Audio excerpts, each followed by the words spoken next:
O grito ecoou pela sala apertada da ONG como um fado rasgado, daqueles que rasgam a alma lisboeta nas noites de Alfama. Eu não aguento mais esconder isso. Se eu te perco, que o Tejo me leve inteiro.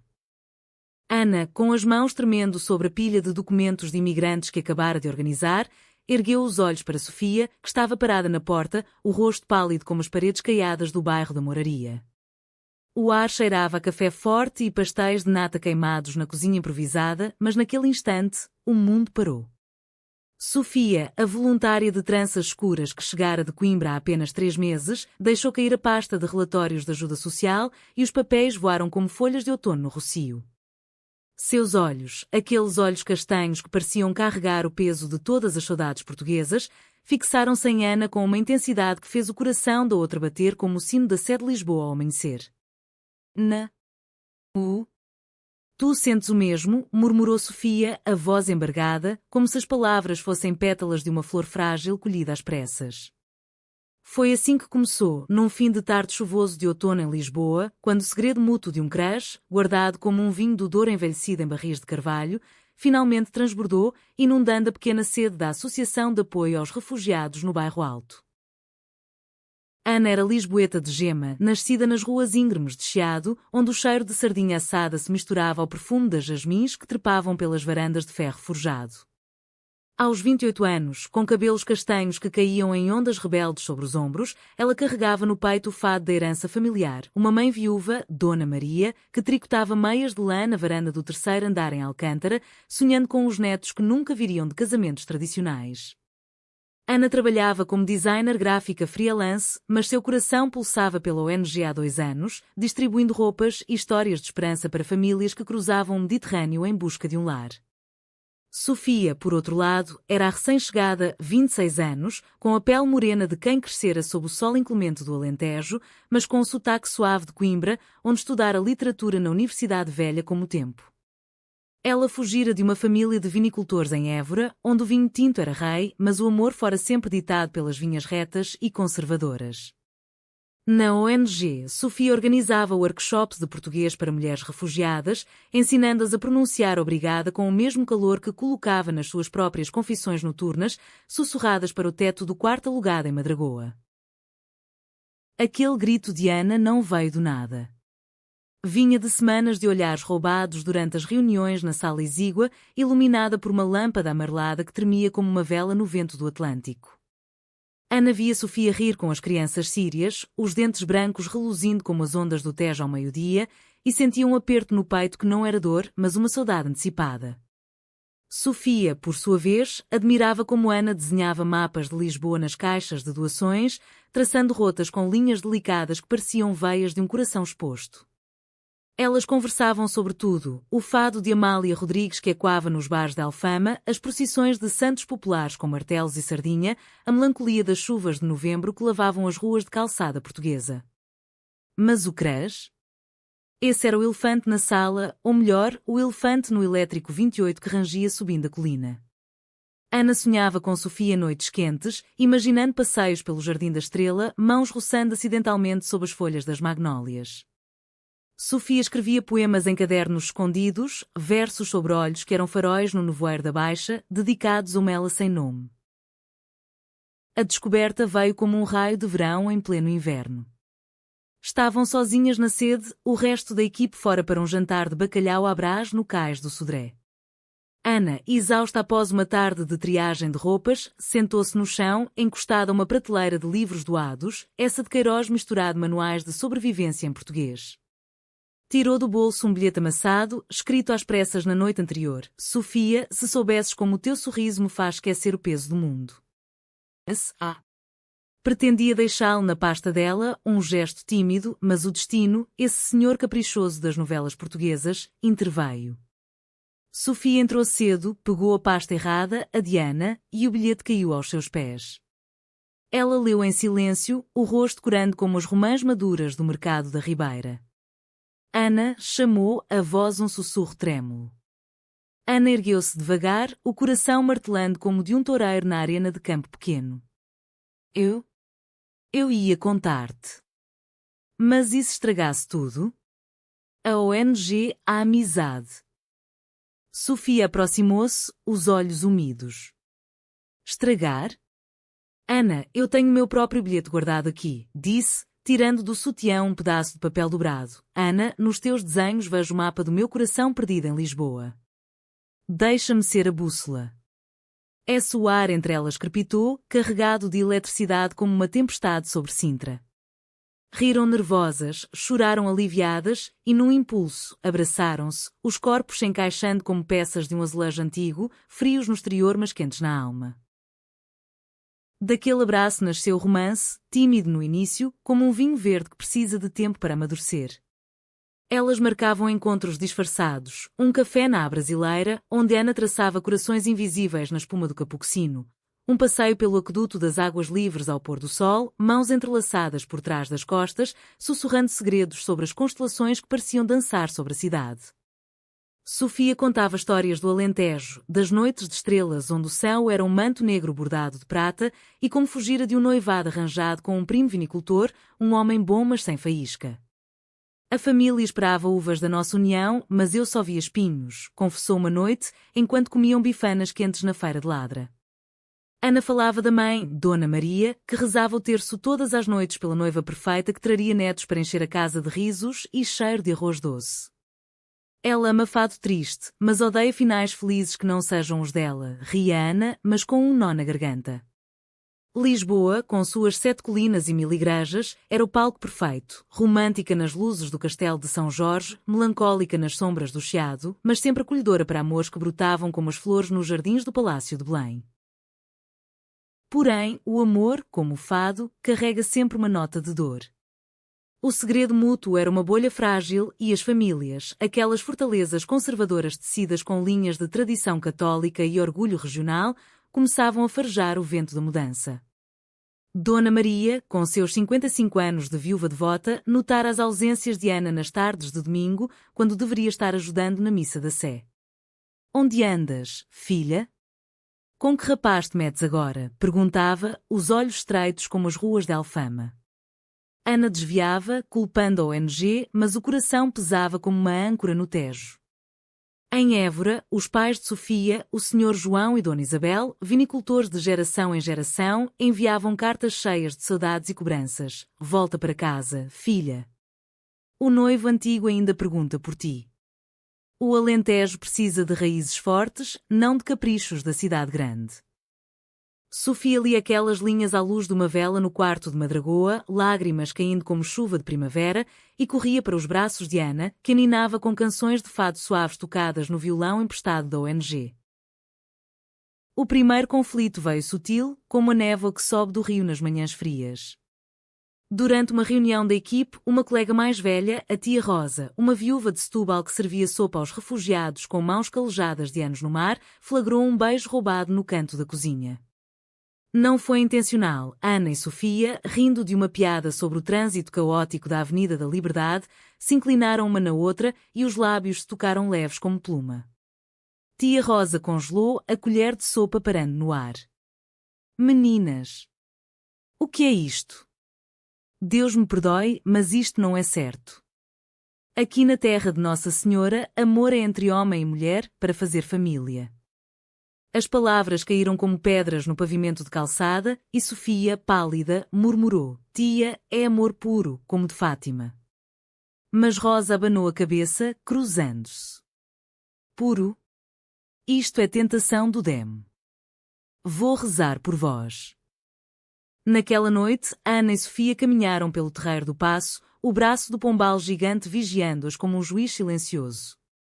"E se ela contar?" sussurrou Sofia, o vento bagunçando suas tranças. Ana apertou sua mão, "Então enfrentamos juntas." O amor não se esconde para sempre, como o sol não se esconde atrás das colinas.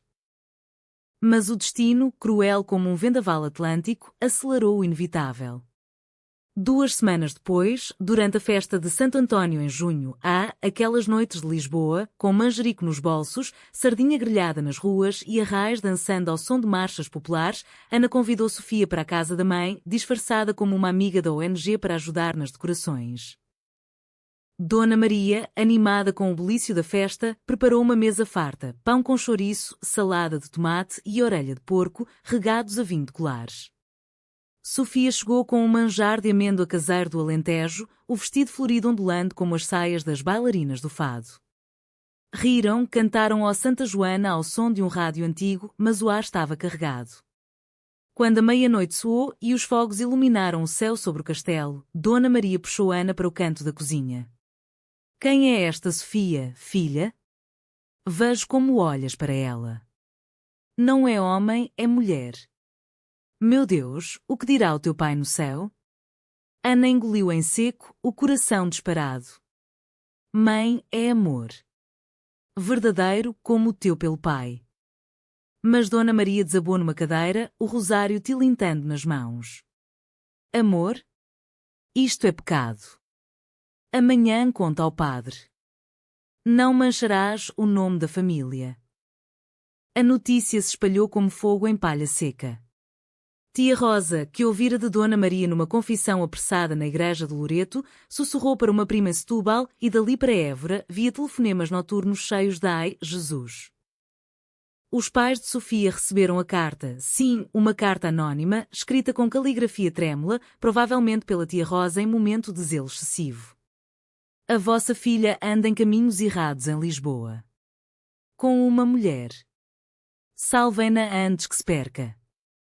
O Sr. João, homem de bigode espesso e mãos marcadas pelas vinhas, pegou no telefone e gritou para Sofia, volta já para casa. Isto não é vida para uma filha nossa. Casarás com o Manuel e ponto final.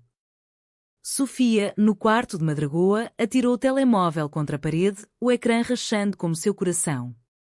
Correu para a ONG, encontrando Ana organizando caixas de brinquedos para as crianças refugiadas. Eles sabem, Ana. Vão-me arrastar de volta. Dizem que é para o meu bem, mas é prisão. Ana abraçou forte, o cheiro de lavanda do seu perfume misturando sal de papel e esperança. Não vais sozinha. Eu vou contigo. Protegemo-nos mutuamente, como as ondas protegem o Tejo. O confronto com as famílias veio como um furacão de agosto daqueles que varrem as praias do Algarve.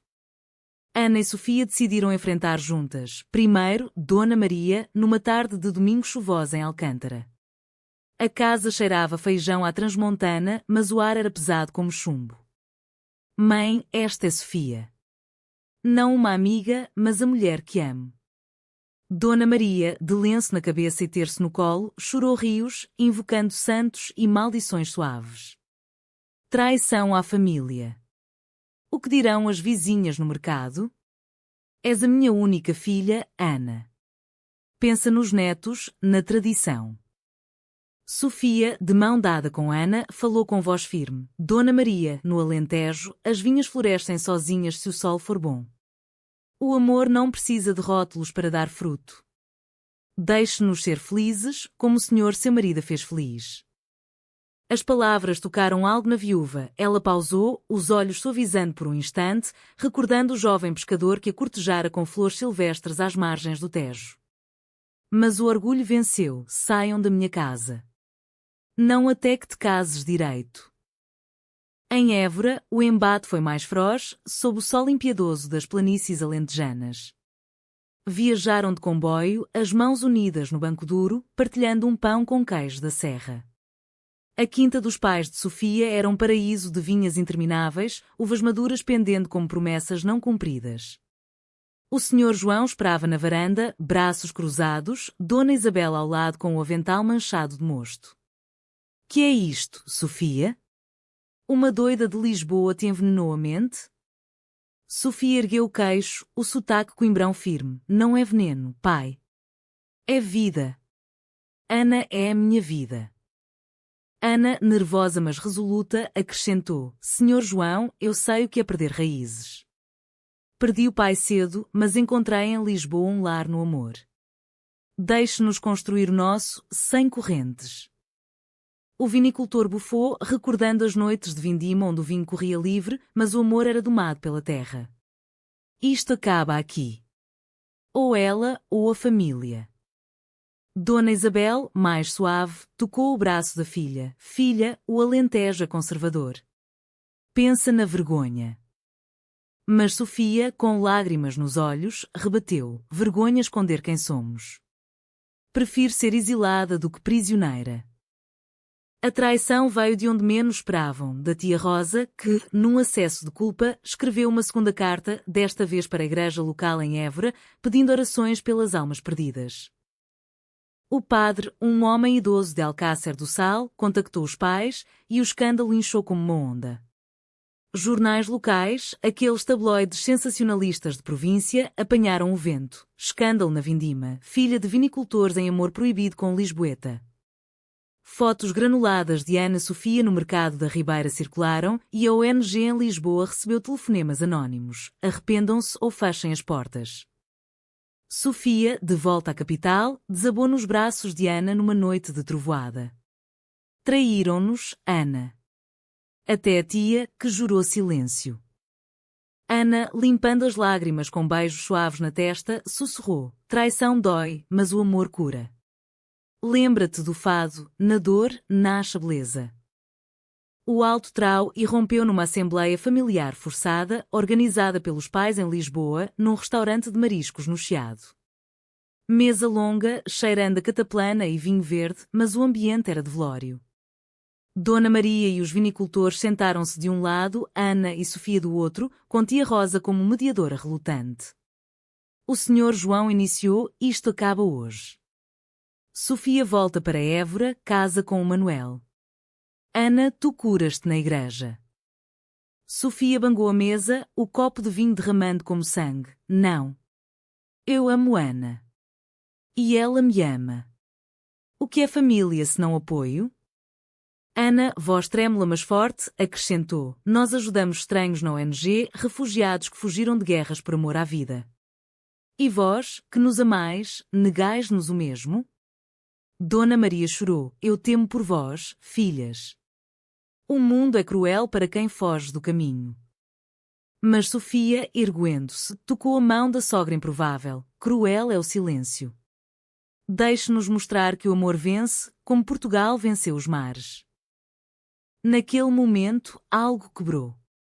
Tia Rosa, olhos baixos, confessou: fui eu. Escrevi as cartas por zelo. Mas ouvi o fado ontem em Alfama, Grief, ai Grief, e pensei: quem sou eu para julgar saudades alheias? O senhor João, bebendo um gole longo, recordou a mãe dele, uma fadista que amara em segredo um marinheiro antes de casar por obrigação. Talvez. O vinho ensine paciência. Dona Isabel, abraçando Sofia, murmurou: se te faz feliz, filha, eu aceito. Mas devagar. Dona Maria, por fim, estendeu a mão para Ana. Se é amor verdadeiro, resiste ao tempo. Como o Tejo ao inverno. O fim não foi um fecho perfeito, como nas comédias de Hollywood, mas humano, como a vida portuguesa, cheia de imperfeições belas. As famílias não aplaudiram de pé, mas pararam de lutar. Dona Maria convidou-as para domingos de arroz doce, com olhares ainda enviesados mas corações abrandando. Os vinicultores enviavam caixas de vinho tinto para a ONG, rotuladas para as raízes novas.